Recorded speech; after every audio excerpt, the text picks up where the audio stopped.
మొదటి కొరింథీయులకు రాసినటువంటి పత్రికలో 5వ అధ్యాయం 6వ అధ్యాయంలో మీ సంఘానికి ఎందుకు రావాలి? మీ సంఘములో ఒకడున్నాడు. వాడు చేసినటువంటి అపవిత్రమైనటువంటి కార్యాన్ని ఎవ్వరు కూడా మాట్లాడడం లేదు, అతిశయిస్తున్నారంట.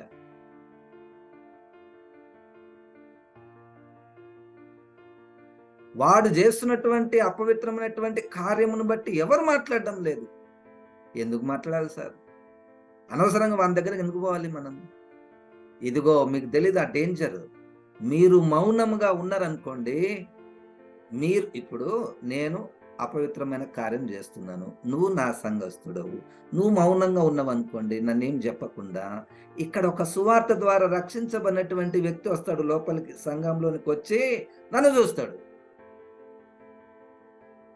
నన్ను చూస్తే నా పేరు పాస్టర్, నా డిజిగ్నేషన్ పాస్టర్, నా డిజిగ్నేషన్ సంఘ పెద్ద, నా డిజిగ్నేషన్ డీకన్.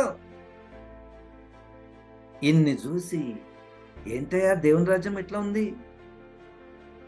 యేసుక్రీస్తు ఏదో పరిశుద్ధుడు అన్నారు, గొప్పవాడు అన్నారు, పరలోక రాజ్యానికి పరిశుద్ధులే పోతారన్నారు. ఈ సంఘంలో ఇటువంటి వ్యక్తిని మీరు ఎందుకు ఉండనిచ్చుచున్నారు?